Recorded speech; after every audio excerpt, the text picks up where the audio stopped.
Greetings everyone and welcome to a video review that is part of Banggood's November sales for Black Friday, which means a lot of products are heavily discounted. And you know I love my bargains, and the fact that I'm a bit of a cheapo, but anywho. Banggood has chosen 4 products for me to review, each of them being completely different. I'm not being paid to say anything about these items, all opinions are my own. The Banggood promotional events are linked in the description below, and just a full disclaimer, the links to purchase any of these items are affiliate links, and I will earn a small percentage of commission if you do use that link to purchase. You are not obliged to. It's just there for your convenience.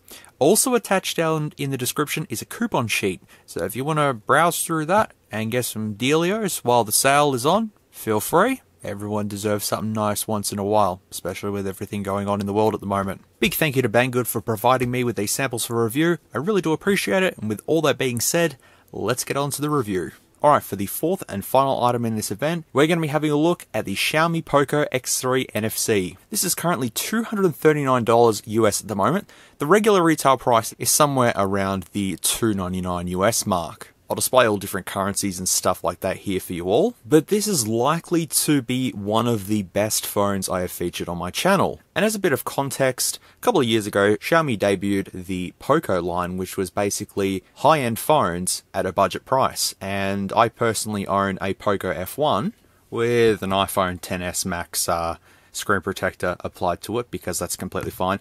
And this was an absolute beast. I have the armored Kevlar edition, and I used this for about 8 months. And the only reason why I upgraded was because the main camera in this doesn't have OIS. It is definitely a great camera. I've known about Poco phones for a while, and I've always wanted to have a look at another one. Finally, I've been given the opportunity to have a look at one. Let's go into the specs first so you know what we're dealing with, and we'll continue on. So this device was released in September of this year. The dimensions of the phone are listed here. It is a bit of a heavy device at 215 grams. It has a glass front protected by Gorilla Glass 5, an aluminium frame, and a plastic back. The SIM cards are hybrid dual SIM, so you can have dual nano SIMs or a micro SD card and a nano SIM. Now speaking of the whole SIM cards and stuff, I'm going to display all of the bands here that are supported on this device. So I know that last time in my Redmi Note 8 video, a lot of the bands aren't supported in America, so please check these bands here to see if they work in your country before you even think about purchasing this device, because I'd hate to think that you purchase this and it doesn't work in whatever country you're in.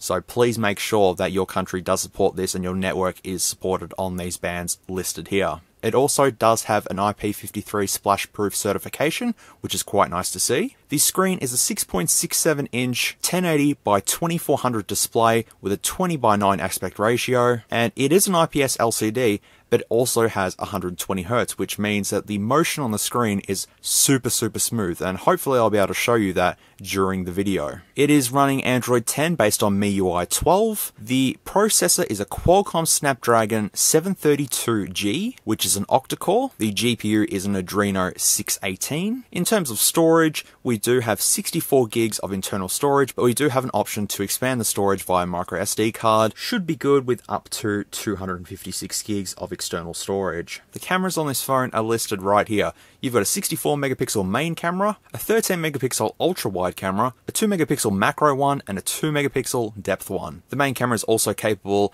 of capturing video in a number of different resolutions, especially 4K at 30 FPS. We have a front camera that is a 20 megapixel one with video that is 1080p at 30 FPS. We have dual stereo speakers on this unit, as well as a headphone jack, which is super appreciated. We have the usual Wi-Fi, AB, GN, AC, dual band, Bluetooth, GPS, NFC. We've got an IR blaster, we've got an FM radio, it uses USB Type-C, there is a side-mounted fingerprint, accelerometer, gyro, proximity, etc. We have a 5160 mAh battery, which is an absolute beast of a battery to have in this, and it also supports fast charging of 33 watts, which accordingly you can get to 100% in 65 minutes using the included adapter, which the included adapter that's in this box is a European one. But Banggood will send you a travel adapter according to your country. So in the package, you'll have the box and then a little travel adapter to get you going. The colours to choose from are Cobalt Blue and Shadow Grey. I went with blue, and that's basically it in terms of the specs of this. And I'm going to quickly just show you some of the pictures that are on the advertisement for this device. Feel free to have a look at them, but there's not that much that we don't know from the specifications just listed. But there is one interesting aspect, and the fact that it has a large heat pipe inside of this. So when we get to the teardown, it'd be really good to see how big the heat pipe is. Hopefully I don't have to rip off the screen, because I really don't want to do that. Hopefully I can just take off the back and get to the motherboard and see it, but yeah, that'd be really cool to see that. It also has a dual antenna design, which I will test the signal strength on this as well. It also has a Z-axis linear motor, just like a game console. I think that's just a fancy name for a vibration motor, but you know, so be it. Alright, you've seen the specs, you've seen the pricing. Let's go ahead and unbox probably the best smartphone I'm going to have a look at on my channel as of yet. So can the Poco X3 live up to its bigger brothers and stuff? Let us find out in this very long review. Oh, I just deflated the air bubble. Sorry. Wait, why am I apologizing? Okay. Here it is. So as I mentioned before in the specifications, when you order this, you will get a travel adapter according to your country, because this has a 33-watt charger, and it's a European one that's already in this, so you do get this bonus little travel adapter to get you going. But there it is, X3 NFC. Very basic box, actually a throwback to the Poco F1 with its color scheme, its yellow and black color scheme. But yeah, this is the Cobalt Blue one with 6 gigs of RAM and 64 gigs of ROM, and it also has the serial number and IMEI info printed on that little sticker there as well. So we'll go ahead and just crack this open. This is very exciting, actually. Very, very exciting, because I can't wait to test a lot of the features with this. This is a $229 US phone, and it's packed with specs. I know we've looked at the Umidigi S5 Pro, and while that was still a good phone, I'd much prefer Xiaomi. At least I know it's a reputable company. I know I'm going to get updates and all that sort of thing. It was just the whole advertisement thing that Xiaomi has on their products, which I did mention in my Redmi Note 8 video, which you can have a watch up here if you want to, feel free. It's up to you. If they're on here, hopefully we can disable them, but we will have to see.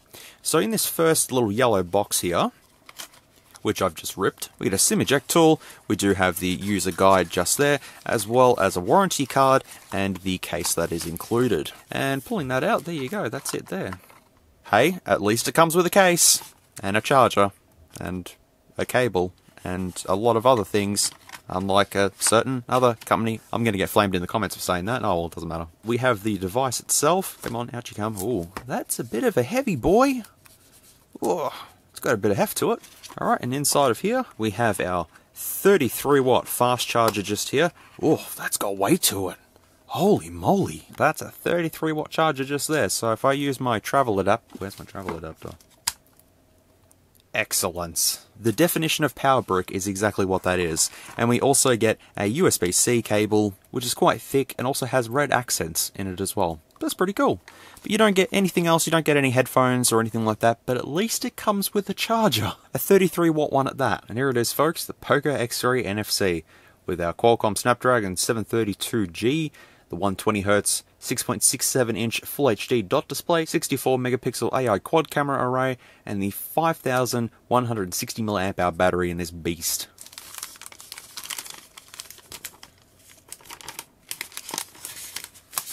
The camera bump is quite a large one. Does stick out quite a bit, but I mean that camera sensor is probably going to be a pretty big one in there, I'd say. But if you do put the case on it, this was the same with the Redmi Note 8 as well. And this also has a little charging door on the case to protect your charging port. But putting this case on makes it sit pretty much nice and flat, which is quite good. And also, there is a screen protector already pre-applied to this. It's not a tempered glass one, it's just a film one. But that's more than enough. At least you don't have to go out searching for a screen protector. There's already one applied. Alright, so going around the device quickly, we have our volume rockers as well as our power button, which is also our side-mounted fingerprint scanner. At the bottom we have our speaker grill, a microphone hole, USB Type-C, and our headphone jack. On the other side we just have our SIM tray. And at the top is quite interesting. We have our IR blaster just there, but we also have two holes. One of them is for a second microphone, And the other one is a small hole for the dual speakers. So the earpiece is just located here, but it will also fire the sound out the top of the device as well. So that's going to be really interesting to see when we get to the sound test. Now this unit is going to be prone to getting fingerprints all over it. I highly suggest putting that case straight on once you get this. We can see Poco on the back there. We have a huge sticker for the IMEI info and all that sort of stuff. We can see made in China, the model number, and Xiaomi just there. But our camera array is very, very interesting. It's a very strange setup. We've got the flash just there, our ultra-wide camera right in the middle, which seems a little bit strange to me, but it also makes sense. We've got a 2 megapixel macro and 2 megapixel depth camera, which we'll try them out. We have our main 64 megapixel sensor right there, which does not have OIS. When I tear this down, I will have a better look at the camera array. As mentioned, the build quality of the phone has glass on the front. It has an aluminium frame and a plastic back. It feels like a plastic frame, but on giving it a small scratch, I can see that underneath the paint seems to be a metal layer, so that is pretty good for stability. Fairly solid, straight out of the box. Fairly solid. I don't think that's going to be bent in half anytime soon, so that is quite nice. And while it is plastic, it still does feel quite premium because of the heft to it, which at 215 grams, it's definitely not the lightest phone ever, but in the hand, it actually does feel quite nice. Without the case, the camera bump sort of provides you with a location to sort of hold your hand like that sort of thing, but of course I'm going to be using the case on this. At the top we have our hole punch camera, as well as a very, very long speaker grill going along there. I hope we have a notification LED somewhere on here, maybe on the chin just there, which we will investigate once we switch on the phone and all that sort of thing. Now, as I've mentioned earlier with the specifications, you've got the option for 2 nano SIMs or a micro SD card and a nano SIM. There's also a small rubber ring around the SIM tray because this is IP53 certified. It's only splash proof, but at least it's something. So I'll populate this with a 32 gig micro SD card as well as an Optus SIM just to test it out. Alright, and here we go. First power on.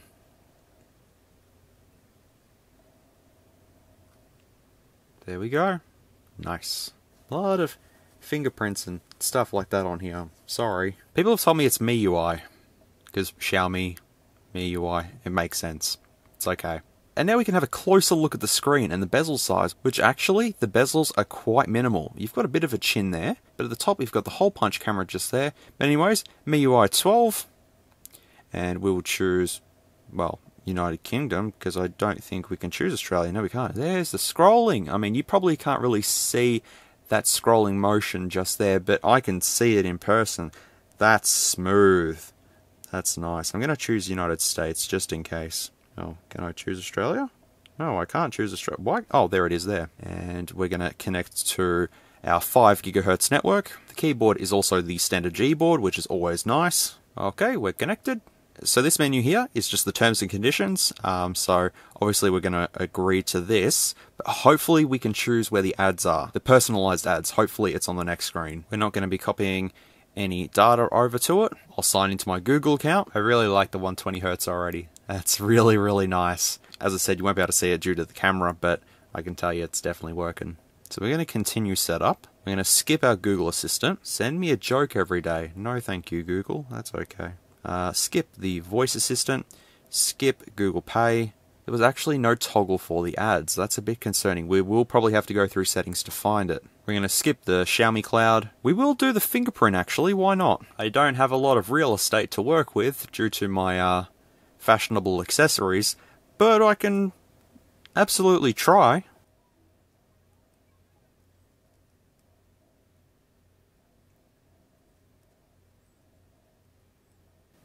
Okay, done. Aha, this is the part I was looking for. So location, I will switch this off. User experience program, I'm going to switch that off. Diagnostic data is also off. Automatic system updates, I will leave. But the personalized ads, that is what you want to switch off. But it says, however, you'll still receive ads that are irrelevant to your interests. You can learn more about personalized ads in Xiaomi privacy policy. So I'm really hoping that they don't pop up. And the wallpaper carousel, we'll just leave that as is. Choose a theme, we're going to do classic. And that's it. We're good to go. That's it. So we'll just quickly see if it will unlock. Wow. Yep.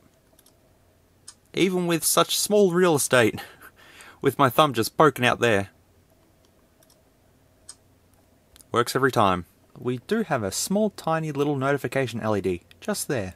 So if I take it out, boop, it goes away. So while it may be a little bit difficult to see, there is a slight shadow just around the hole punch camera just there. It's really, really difficult to see, and you'll only see it when you've got a white background. Otherwise, I can't see any other shadowing going around the display, so that is all good. Oh, we do have the games that are built on here as well. I did feature these in my Redmi Note 8 video. They're just the pre-installed Xiaomi ones, which are just basic things, but you can uninstall them if you want to. So it has been a couple of days, and I've been able to test this phone out pretty much extensively. I've got to play around with it, so I know what's going on with it. And I can tell you that the ads did pop up while I was using this. Like so. I was installing Asphalt 9 and that came up. So I went, okay, time to Google and see if we can actually remove these. And you can disable the ads on this device completely. And basically the way to do that is to come into Settings, Password Security, Authorization and Revocation, disable MSA. That's the first one that you need to do. It'll come up with a little timer, wait for that to finish, and then switch it off. Then in Privacy, come down to Ad Services and turn them off. And then basically from this point on, any app that you use that's built onto the phone, for example, the music, themes, file manager and everything, I've went through completely because all you've got to do is open the app up, come to the settings cog, and you'll see, if you come down here, you can see Receive Recommendations, switch it off and the ads won't pop up. I know it's a bit annoying, but that's the only way to disable ads completely on this phone, because that's a way for Xiaomi to lower the cost, is to put these ads on. And while I didn't do it with the cleaner, I've done it with most other apps and I haven't had a single ad pop up since. If you want to follow a guide on how to do this properly, I'll leave a link in the video description below. And if you watch that video, it's only a 4-minute video, it'll basically show you how to disable all of the ads and stuff like that, and you'll be good to go. So if you haven't already seen my Redmi Note 8 video, basically what's on this is the same as what's on that. In terms of applications, we've got the normal Google applications as well as a bunch of Xiaomi ones, like so, the usual Google ones, as I said, and then we do have a couple of other ones located here, which it's completely up to you if you want to use the inbuilt Xiaomi ones or if you want to go onto the Play Store and download alternatives. But for doing the testing that I need to do, I'll be using Chrome for the browser, obviously going onto YouTube, using Xiaomi Music. If I need anything else, I'll show it along the way. Now, in the days that I was testing this, I have done a standby test. The battery on this is absolutely amazing. After 93 hours, from 100%, I was down to 76%. This here, battery-wise, is good. While I didn't use the Xiaomi fast charger, I just used a standard 15-watt charger. I put it down for about half an hour and it was charged fully. Obviously, when you start using applications and stuff, you're going to start to drain the battery, as expected. But as a standby test that I do on every phone that I have, that was what I got on it, and that is more than acceptable. Now, in terms of SIM cards and mobile networks, I've got my Optus one already in here with mobile data enabled. At the moment, I've currently got 4G working with 4 out of 5 bars of signal strength. But I'm going to give this a call just to test out the earpiece quality and the microphone quality and see how that fares up. It's a very nice ringtone. Alright, testing the mic quality. That's actually really good. That's actually really good. This is the earpiece quality of the Poco X3. And yeah, it sounds quite good. Mic quality on the X3 is pretty much like this. And yeah, super clear. Very, very good. So in that regards, earpiece and mic quality, awesome.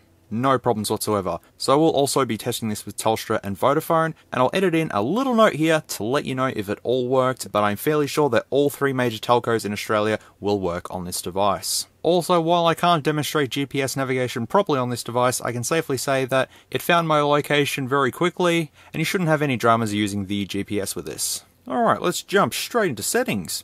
Here we are. About phone, MyUI Global 12.0.4. While testing the phone, I did get an update, so the security patch is for the 1st of October 2020. We can see all of the specifications here as well, which we all know what's going on. We do have a System Apps Updater, which will just update the apps that are built onto the phone. You don't have to use this. As I said, you can download alternatives from the Play Store if you want to. We have the security status, which is like so. SIM cards and mobile networks we've basically went through. Wi-Fi is both 2.4 GHz and 5 GHz and works no problems on my 5 GHz network. Bluetooth is also there as well. Connection and sharing should have our NFC. which is right there, and you can set up tap and pay and all that sort of thing. But I actually want to know where the NFC location is. So using my tiny little MasterCard here, so we can just sort of place it somewhere and see.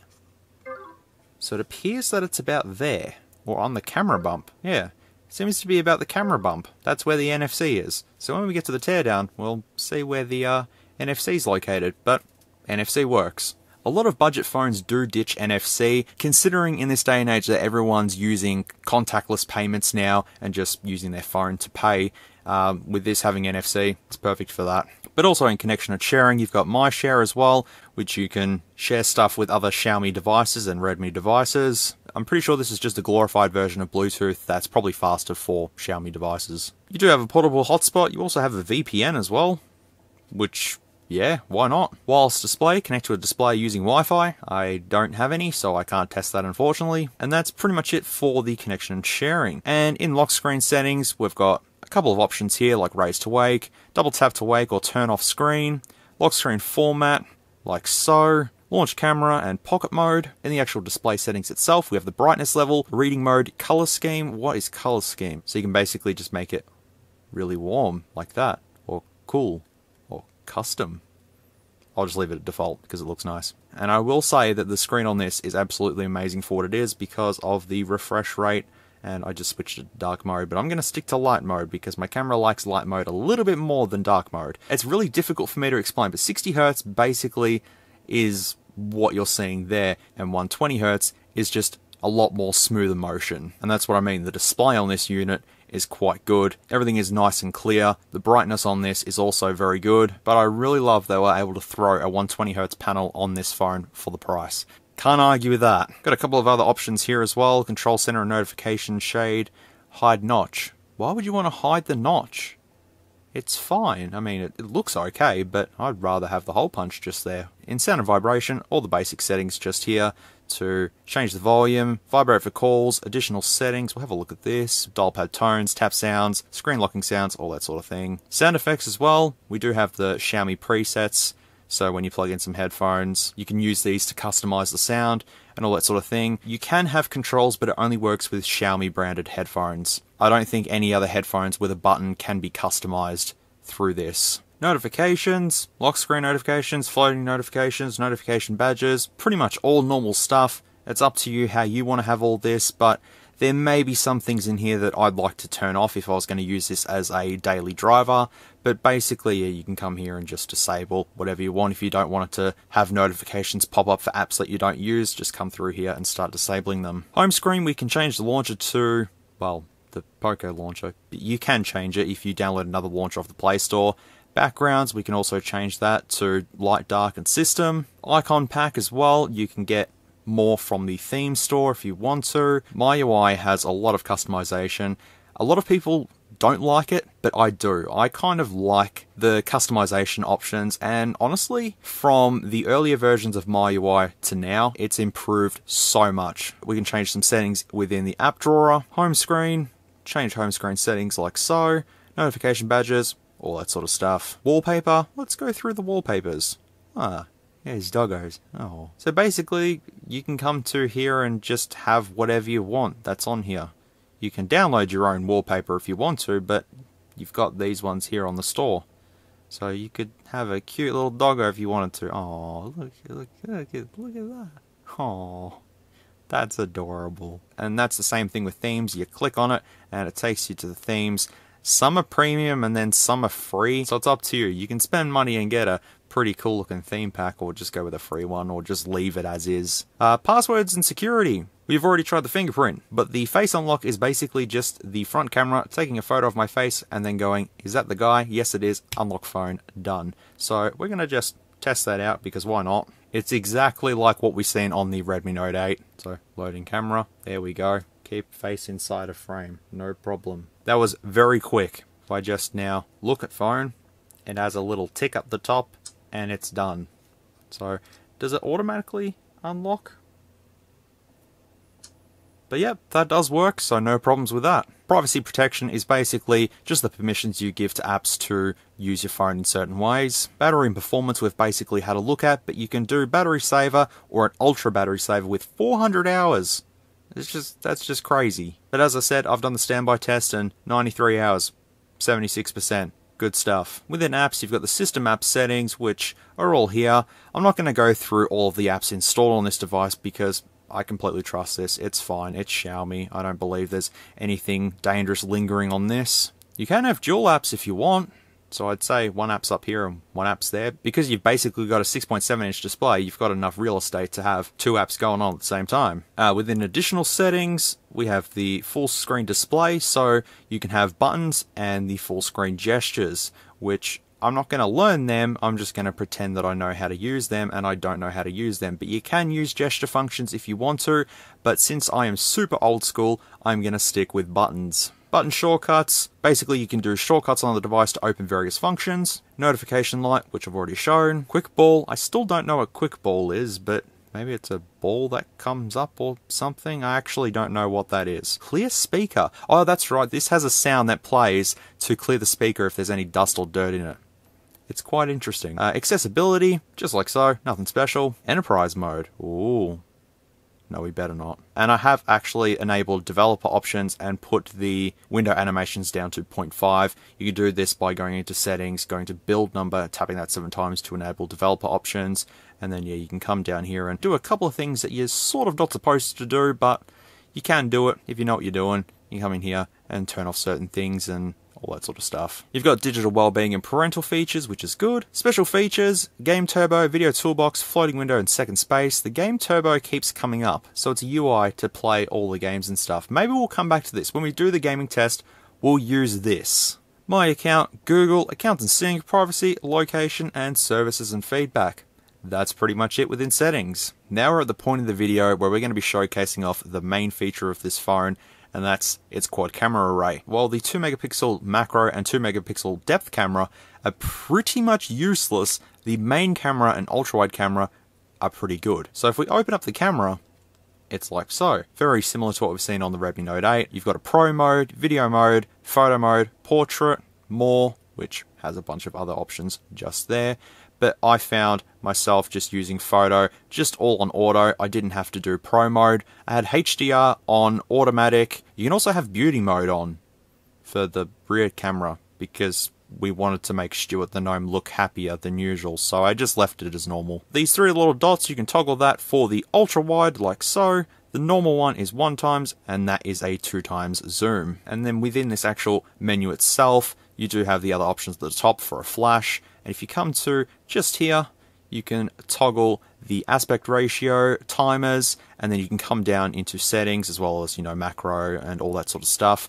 But yeah, the settings are like so. You've got the watermarks, scan QR codes, picture quality, volume button functions. There's no EIS menu within the actual photo settings. If we switch to the video settings and then come to settings, we do have image stabilization just there, which I used the whole time, and it does work. Now you can see my ugly mug staring at you right down there because I've already done the camera test, and I can certainly reassure you that the photos and videos on this are absolutely exceptional. For a device at this price range, the camera hardware is certainly good. But I will go into this a little bit more after I show the very long showcase of all the photos and videos, the 64 megapixel shots, the default photo shots, ultra wide, macro, depth shots, everything. You're going to see everything. So let's jump into that. Sit back, relax, listen to some LA Noir music as it plays throughout the photo showcase, and then we'll come back and have a bit of a discussion about what's going on here.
Alright, testing the Poco X3 NFC at 1080p 30fps with EIS on, and that's definitely doing something. That is very, very smooth.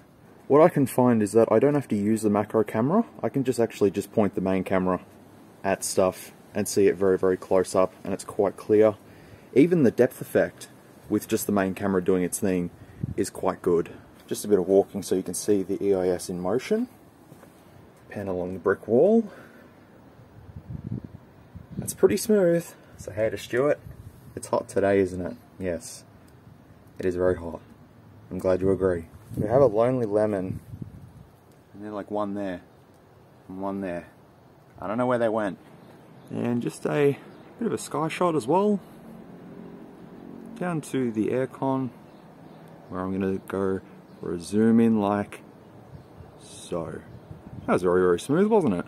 Alright, 1080p 60fps with EIS on. Super, super smooth. Look at that. Walk along, browse the flowers that are sort of just blowing around in the wind as they are. If I tap the screen I can manually focus, so that's good. But I can get very good shots just using the main camera instead of the macro one, so I'd rather do that because that looks a lot better. And then just walking to test the stabilization. Pan along the brick wall.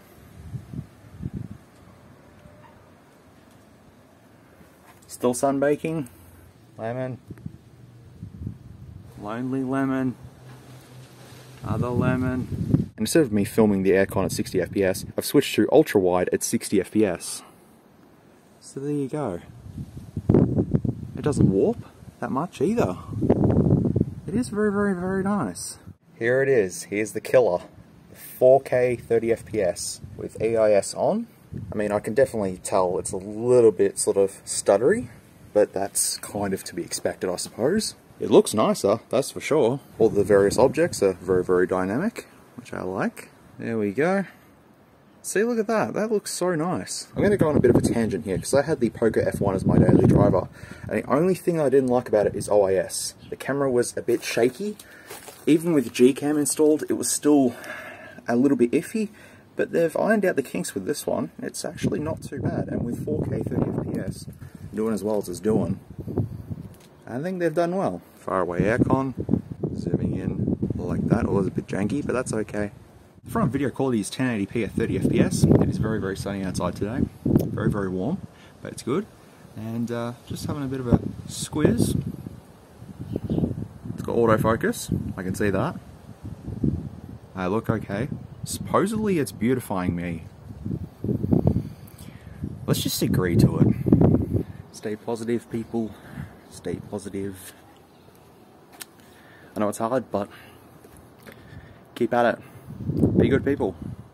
Alrighty, you've seen the photos and videos. I hope I've done a good job at taking as many photos and doing the video tests as accurately as I can. I will elaborate that the macro camera and the depth camera are basically useless. They just sort of throw the 2 megapixel depth and macro cameras on just because, but you can honestly use the main camera to achieve both macro and depth effects. Like for example, this was a macro shot done with the 2 megapixel macro camera. So then this one is the normal camera combined with the depth effect, so the background is slightly blurred, but we do get the same sort of quality, of course, from the main camera. Instead of using the macro camera itself, you can just hold the main camera up to whatever and take a photo instead of using the macro one. It's a lot easier. For example, that's the top of Froggo 1 using the macro camera.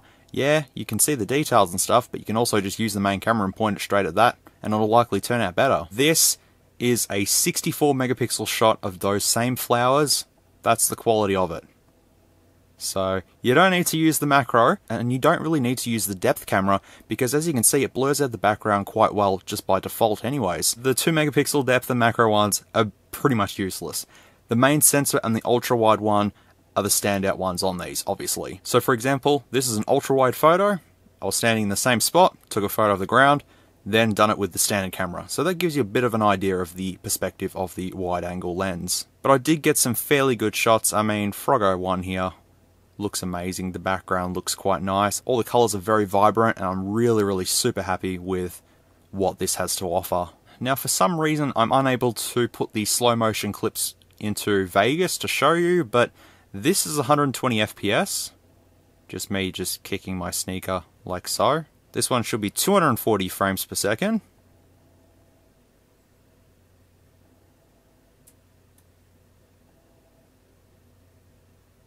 Yeah, that works. And this is 960 FPS. Which I kind of failed on. I can tell you that the 960 FPS does work, I just sort of kicked my sneaker off a little early. I don't really have a proper use for using slow-mo, but you might have a reason to. I don't.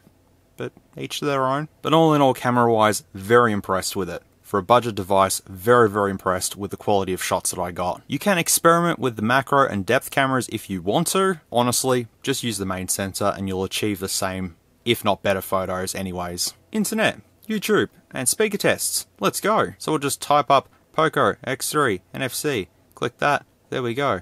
And yeah, we can see that it's $359 Australian.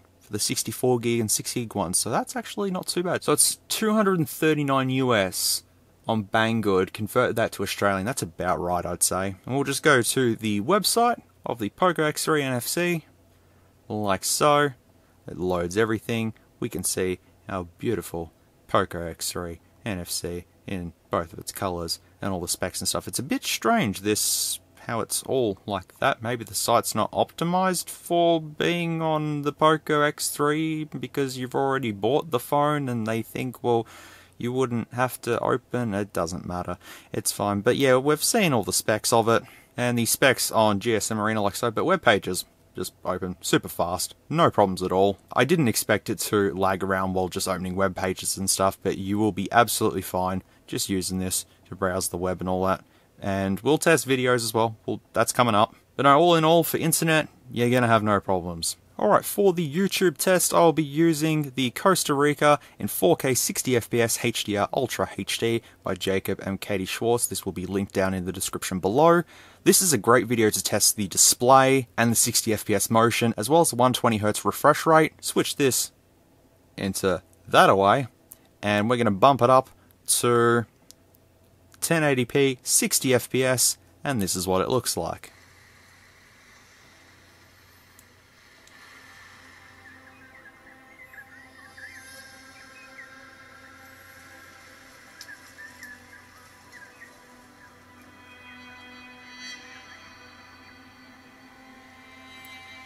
It's super, super smooth.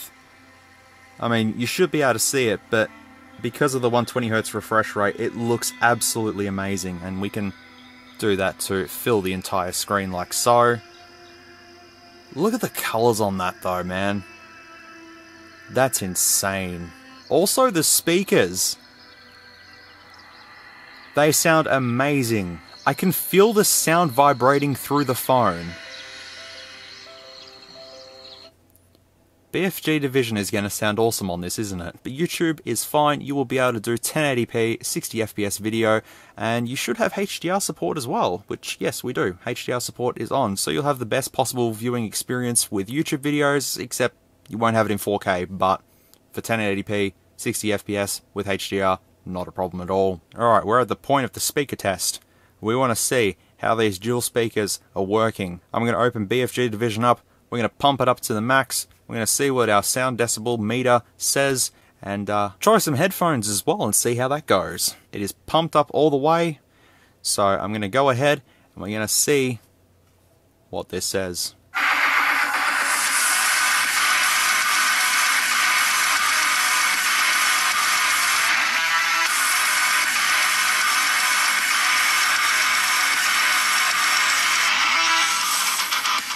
So we got to 107.2. Now I've bumped the volume down ever so slightly because at max it does sound a little bit distorted. It's not too bad. The kicks and the snares in this are just so clear.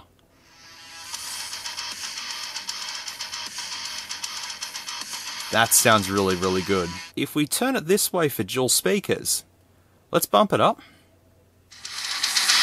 All right.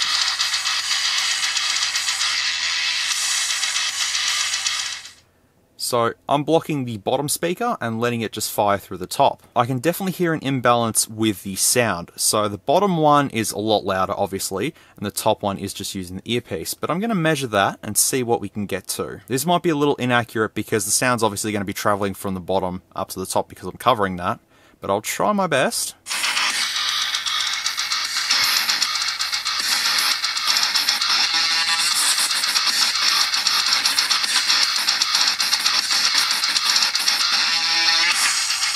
So 101.2 with the top speaker. So yeah, there is a bit of imbalance with volume.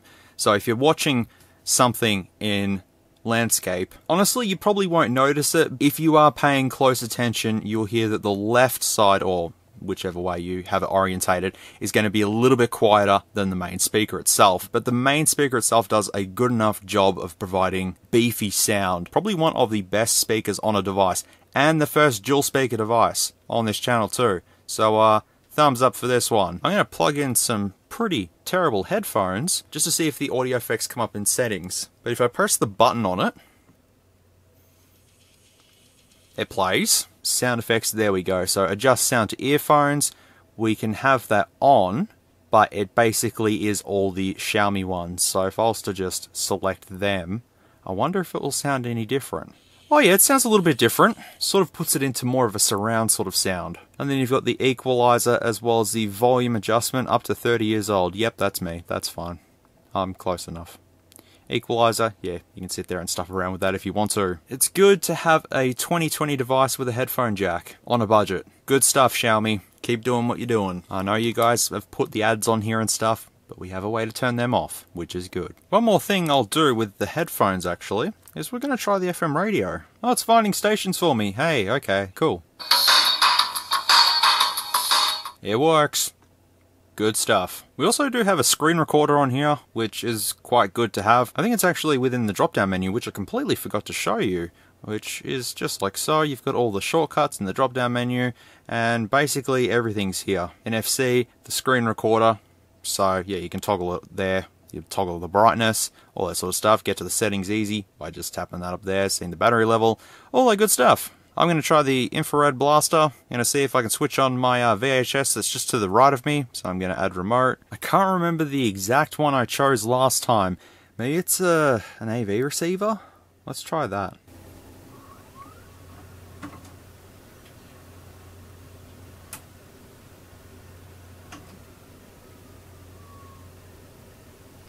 There you go.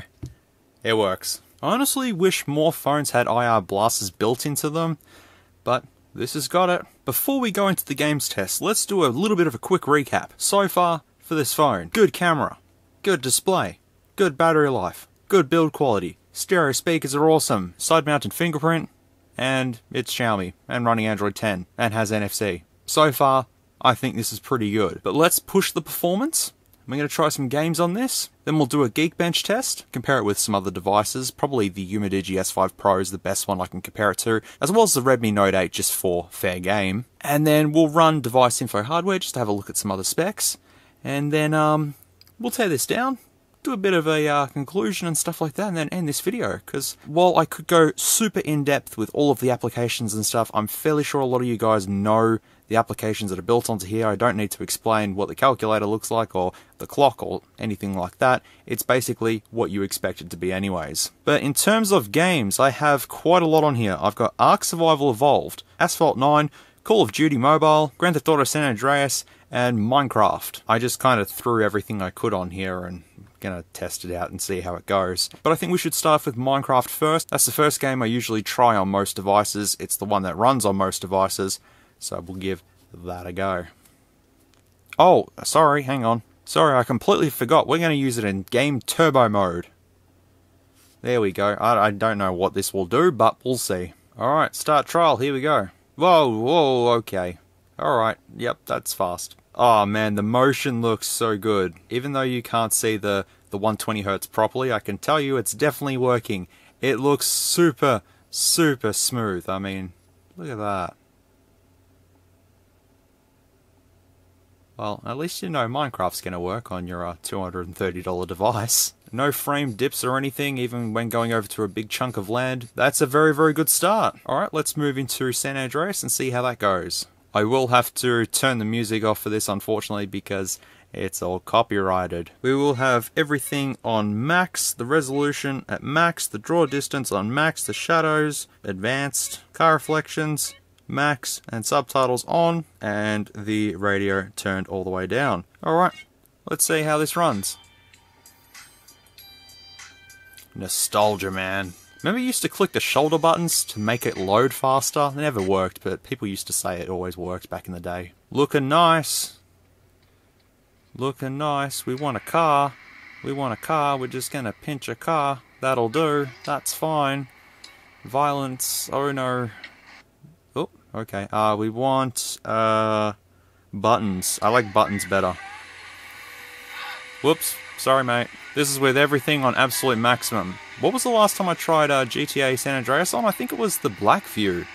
And it didn't really handle that well because it was a very sort of low-end device, but no problems with this. I'm just trying to drive up a hill and there we go. Amazing that we can run San Andreas on our phones. It's so cool. Whee! Oh, I didn't land in the ocean. Well, I think from our test here, San Andreas works, so all other GTA games will work on your phone, well, on your Poco X3. So when I get hit, the phone actually vibrates. That's actually kind of cool. I didn't know it does that. Maybe it does that with other phones, but I just didn't know. Now, I shouldn't be punching cops, but that's okay. San Andreas works. He's shooting me. Asphalt 9. A lot of people play this. I don't play it. I prefer Need for Speed No Limits, but we can just do a quick lap and see what it looks like. The last time I played Asphalt was a Java version on a Nokia N95. Oh, I don't know if this is copyrighted music or not. Alright, sound's turned down. The music's turned down anyways, there we go. Let me drive, okay. We're driving. What do I do? That's it? And then drift. Whee! Well, this is running fine. Whee! I think there's a ramp coming up soon. I don't know. Yeah, everything's good. I'm used to Need for Speed No Limits, so that's why I'm like swiping up and stuff like that. Yep, that'll do. Yep, go for it. The phone is getting a little bit warm. Not too hot though, and it is hot in Australia at the moment. But no, it's not too bad. A little bit warm. Oh, use the jump. There we go. That's realistic as hell. Okay. Asphalt works. Runs quite well. A little bit stuttery in some areas, but otherwise, not too bad. Let's try Call of Duty then. Alright, tutorial map. The graphic quality is on medium at the moment, but I'll just sort of look around. That's pretty good, but obviously I want to have it maxed out. So let me complete this tutorial, get into the Nuketown map with some bots, and then play around with it and see how it fares out. Okay, here it is, max settings. There's gunfire going on. I'm just going to pretend nothing's happening. Is that a dude? Nope, that's not my guys. Okay. What are they doing? Stop shooting at something. Random stuff. I don't know. I don't even know what team I'm on. I'm pretty sure I'm good. I don't see any drops in performance whatsoever. It seems pretty good. I'll just sort of run around and let the bots do their thing, but no, it seems pretty good. It's definitely at 60 FPS, no problems whatsoever. I think when we get to Ark Survival Evolved though, that's when we're going to see it struggle, I think. Obviously, if you're in an actual online multiplayer match, it might, you know, drop a little bit. As it is here, seems pretty good. Yay, I did it. Let's go on to Ark, the last game. I would have tried the Xiaomi games, but I already showed them in the Redmi Note 8 video, so there's kind of no point. If you want to see them, you can watch that video if you want to. Time to push the phone to its limits. We'll come to video options. We're going to put the video quality on epic, resolution up to the top, and we'll apply that. Not bad! That's much better than the Umidigi S5 Pro and the Redmi Note 8. Yep, this is the best playthrough of Ark. Well, the best performance of Ark. We can swipe up to jump, or we can just punch the Triceratops, just like that. I didn't mean that. Sorry, mate. I'll just run. The phone vibrates every time I'm hit, so I didn't know that happens. Can I run? I don't know how to run. So I'll just look at it from my own perspective. It is a little bit laggy. it is a little bit laggy, but I have put everything on absolutely maximum settings, and that's the result. Well then, in terms of gaming, I can definitely say that that's a pass for sure. With the dual speakers going on, all the games sound excellent, and graphics-wise, Arc looks really nice. It does look really nice, but of course, it is lagging a little bit, you know, because we don't have super top-tier flagship specs in this. We do have sort of mid-range flagship specs in this. So I can't expect it to be, you know, absolutely super smooth at 60 FPS, but from what I can see with all of the stuff going on, it's very much playable, and I'm very happy with the outcome of this. Well done, Poco X3, you're doing well. You've held up well. Alright, Geekbench is up next.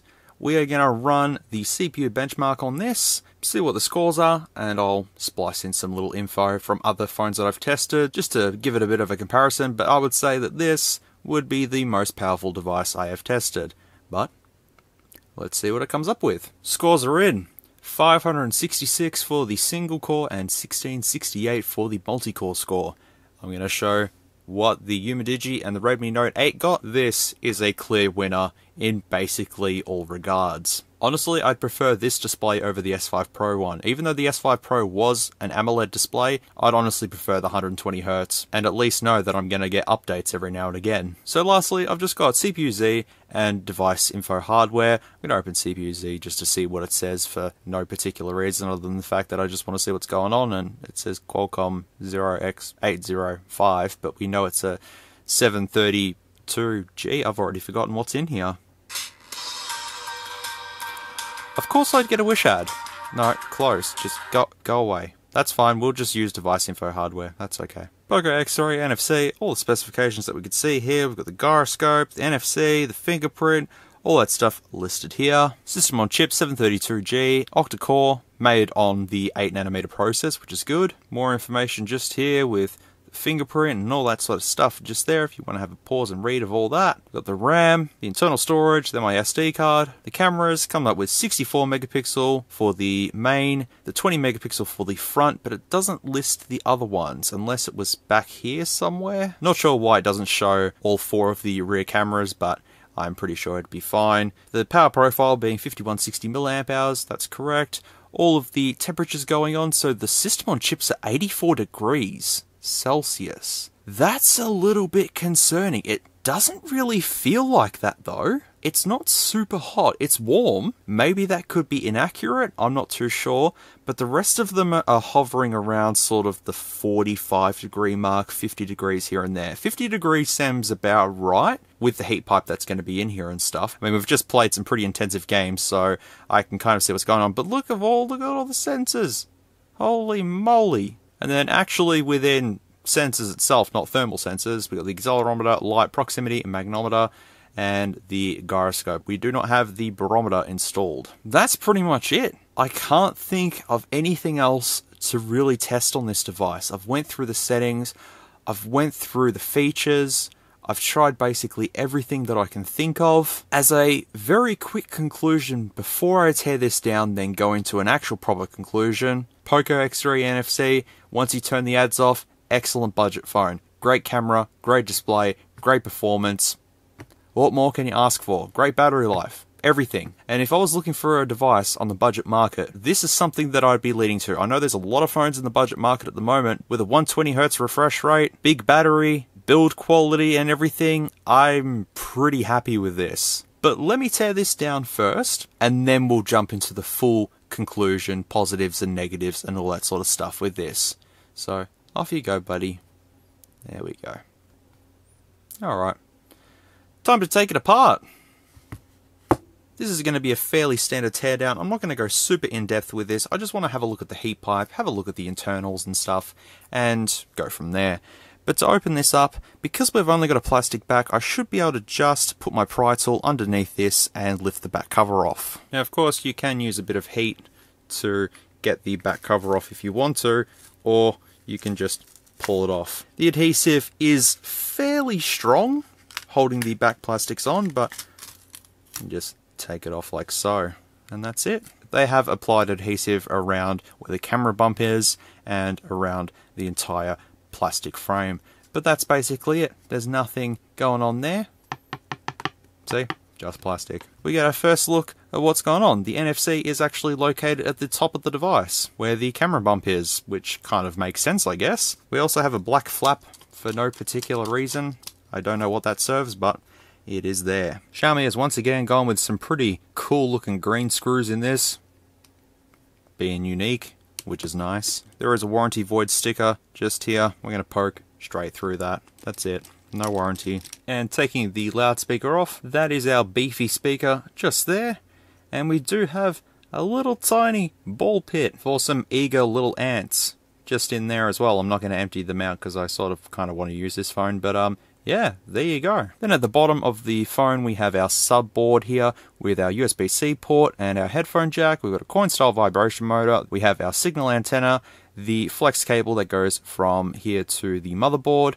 And this is all just one complete unit, and I'd say you'd be able to get this pretty cheap as a replacement part. It's a fairly easy procedure. Take the back cover off, a couple of screws, pull this out, that's it, done. And popping off the subboard, you can actually see there's rubber gaskets around both the Type-C USB port as well as the headphone jack. But I will just quickly have a look at the mesh over the speaker grill just there, which does have some sort of water-resistant rubber gasket going around it.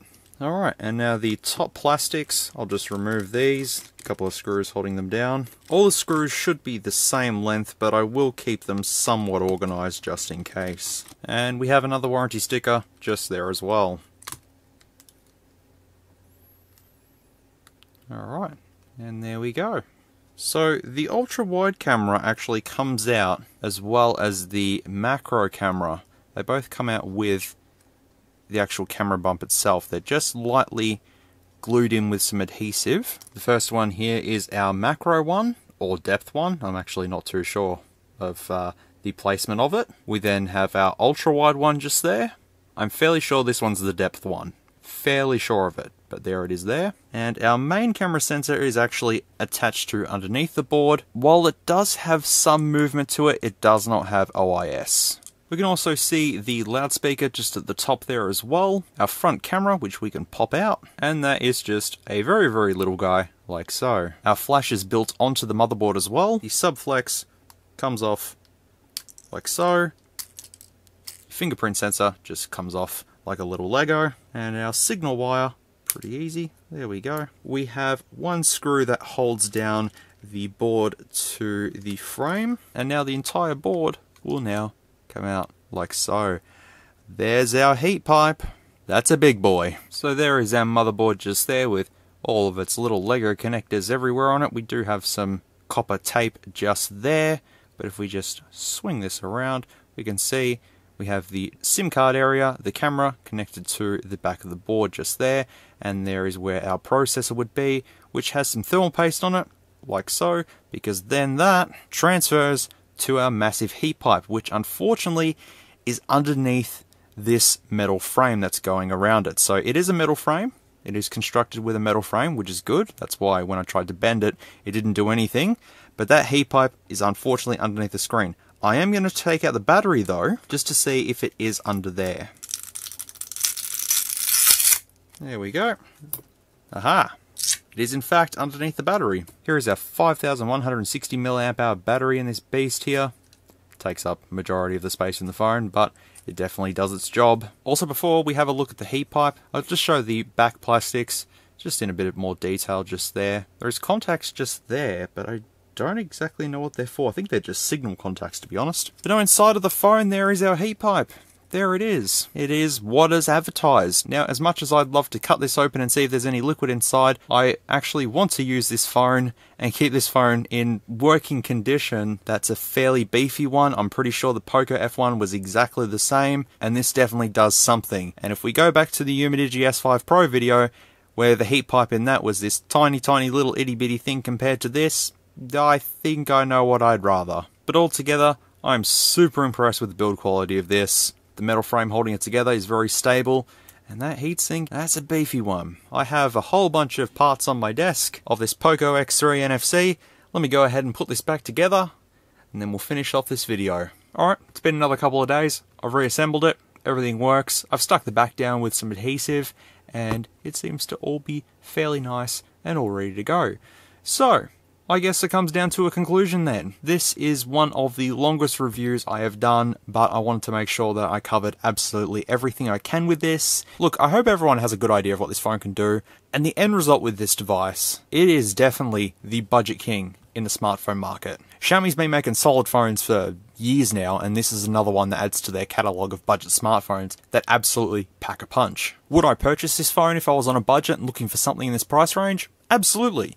You have all the features plus more on this. As I said, the ads included are annoying, but you can turn them off, which I will address soon. The Poco X3 NFC is just packed with so much, and it makes it that any other phone that I've actually reviewed on this channel doesn't even come close to this. I mean, the Umidigi S5 Pro comes close to this, but the cameras, battery, display, build, OS, and the fact I'll receive updates on this is the reason why I lean towards that. Once again, it comes down to user preference, but if I had the Umidigi S5 Pro and the Poco X3 in front of me, which I have, I would choose the Poco. I also lose the 256 gig of internal storage on the S5 Pro for the 64 gig on the Poco X3, but I get a Snapdragon processor, 120Hz display, excellent cameras, and a lot more. People ask me all the time, well, shouldn't I just go with a second-hand flagship from a year or two ago? Absolutely. If that's what you want to do, then that's completely up to you. But if you want a phone that's new, only been out for a couple of months, has received almost universally positive reviews, and is only $230 USD at the moment, then this might be something to consider,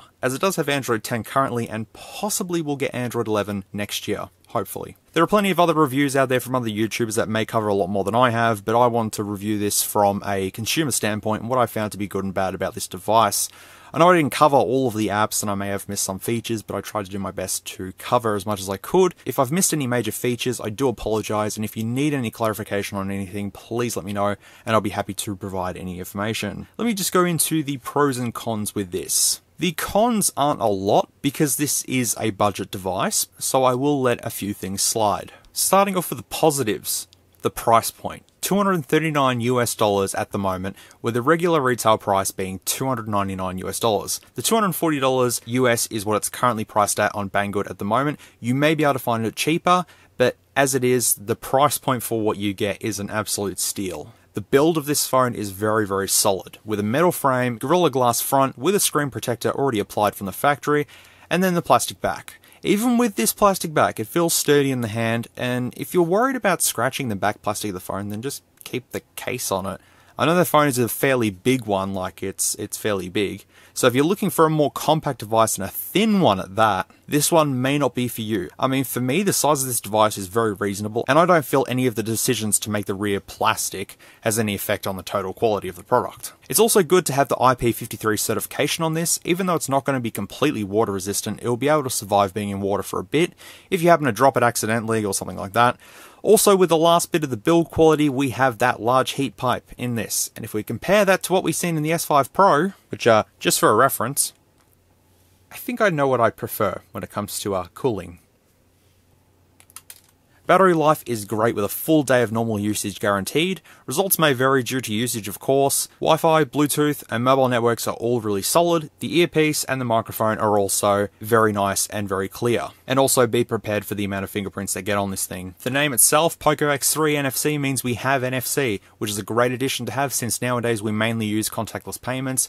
And testing it a few times, had no issues with this, so that's something good to have on this phone. The camera hardware, as I've mentioned, is super solid. That 64 megapixel shooter does take some great photos with natural color and saturation. Videos look great, and we do get a solid choice of resolutions and choices between 30 FPS and 60 FPS, which is always appreciated.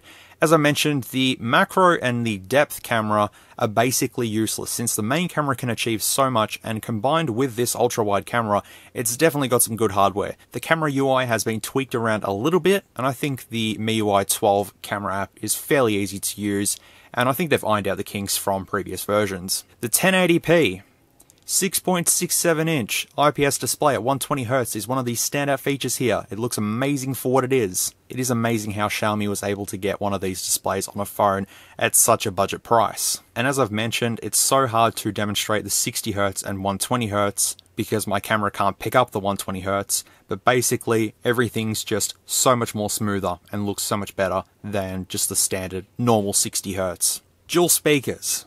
We finally have a phone that has dual speakers, and it works as well as it should. As I mentioned, you may hear an imbalance from the earpiece while playing music or media, but sometimes it's really difficult to pick up. But the bottom firing speaker itself is a beast, but when you get to max volume, it does start to become a bit distorted. Just drop it down a notch and you shouldn't have any problems with sound, and you have a headphone jack as well. Much appreciated. Performance is also amazing for this. The Snapdragon 732G does exactly what it's supposed to do, and all games I tested ran perfect on this. I mean, Arc was at the absolute max settings and it still ran pretty good. And as I mentioned, this is mid-tier flagship specs and not high-end flagship specs. But that doesn't matter. Its performance is still absolutely rock solid. Type-C port, headphone jack, side mounted fingerprint, notification LED, IR blaster are all great inclusions for this phone, as well as the free included case in the box and the pre-applied screen protector, which was absent on the Redmi Note 8. This also comes with the 33-watt fast charger, which, as you should know, a certain company isn't giving you a free charger with your expensive phone nowadays. Xiaomi is selling a phone at a fraction of the price of one of those phones from a certain company with a 33-watt fast charger, a case, a screen protector, and the USB cable.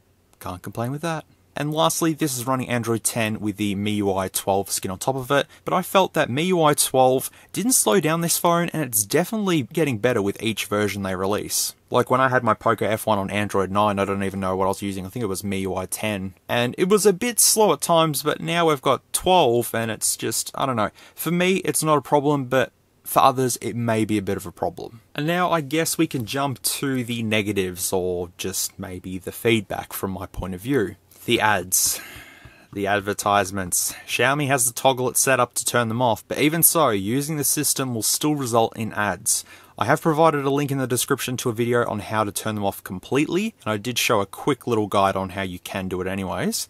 I followed that guide and did not see another ad pop up, and I haven't done since. Xiaomi puts ads on their device to lower the price, and unfortunately it is what it is. But if you follow the guide to get rid of the ads, then you've got rid of the biggest problem on this device. Another major thing also would be the limited support of networks. With this phone not having a lot of support with its bands for mobile, it's unlikely to work in the US. It may or may not, I'm not too sure, I can't be sure, I can't exactly say yes it's gonna work. Please refer to the bands that I had at the start of the video to make sure that it will work in your country, but it is very, very limited for what it is. All three major telcos work here in Australia, so you've got no problems with that. Just a quick one with the cameras. There's no optical image stabilization on any of the cameras, but the EIS does work quite fine, so I don't think you should have any problems. I honestly thought I'd have a bit of problems when doing the camera test, but I didn't. The electronic image stabilization actually does quite a good job, but if you are dead set on a phone with OIS, then yeah, this doesn't have it, unfortunately. While the actual experience of the user interface is fine, many might see the included Xiaomi apps as bloatware, which is understandable, but you don't have to use them, and you can replace most of them with apps off the Play Store, but I'm used to the default Xiaomi apps, except for the browser. I'll still use Chrome any day. And while I stand by the performance being great for the price, an extra couple of gigs of RAM alongside the 732G would have a major benefit from this. You can get a 6GB plus 128GB unit for a little bit more if you wanted to, but if it came with 8GB of RAM and 128GB of storage, it would be almost hard to argue with any other phone at the same price. This is the lowest spec one for the price range, but for what it is, it's still fine. Micro SD cards cost close to nothing nowadays, so you do have that option to expand the storage if you feel 64GB is not enough. All in all, this is my definite budget king phone of 2020. There could be others out there that may be able to achieve the same performance, but for what this is, it's an amazing phone that packs a punch. And as mentioned at the start of the video and throughout the video, I used the Poco F1 for a good while and it was a great device. And the same goes with this. If I was after a brand new budget phone with so much to offer, I'd definitely be looking at this. Xiaomi's been making some fairly bulletproof phones for quite a while now, and as I said, the ads may turn people away from this device, but if you follow that guide, you can get rid of them completely. But if a major OS update occurs, it's likely that they will switch back on, but hopefully you can follow the guide and turn them back off. But when it comes down to it, the Poco X3 NFC has a lot going for it, and I absolutely would recommend it, no problems at all. As long as it works in your country, of course. But anyways, folks, that's it. That is my conclusion of the Poco X3 NFC. This has been the most powerful phone I've had to review on this channel. This is probably one of the longest reviews I've ever done on my channel, but I hope I have clarified everything as best as I can. I can't stress enough that this phone is a budget king for what it is, and I am very appreciative that I got the opportunity to look at this. So a big thank you to Banggood for letting me have a look at all 4 of the items that I've had a look at for the November event that I've done. I hope I haven't pulled anyone down by having to do this event for November. It's just that when I got approved to have a look at the Poco X3 NFC, I was just super stoked to have a look at it. If you guys can find this cheaper than what Banggood's offering it for, then go for it, because this has just got so much good stuff going for it. It'll be interesting to see how this holds up in about 6 months' time, so maybe I can revisit it then. If you don't want to Google and try and find it cheaper, there is a link in the description below to purchase this. You are not obliged to click that link or anything like that, because it is an affiliate link, so if you click that and then purchase, I do get a small percentage of commission. But as I said, you are not obliged to. You can Google to see if you can find it cheaper, completely up to you, but currently it's $239 US for a couple more days, and then I guess it goes back to retail. Maybe they might continue to have it cheap. I'm not too sure, but full disclaimer, that's what it is. But anyways, folks, I hope you have enjoyed this November event. It was a bit hectic, but I did it. We're done.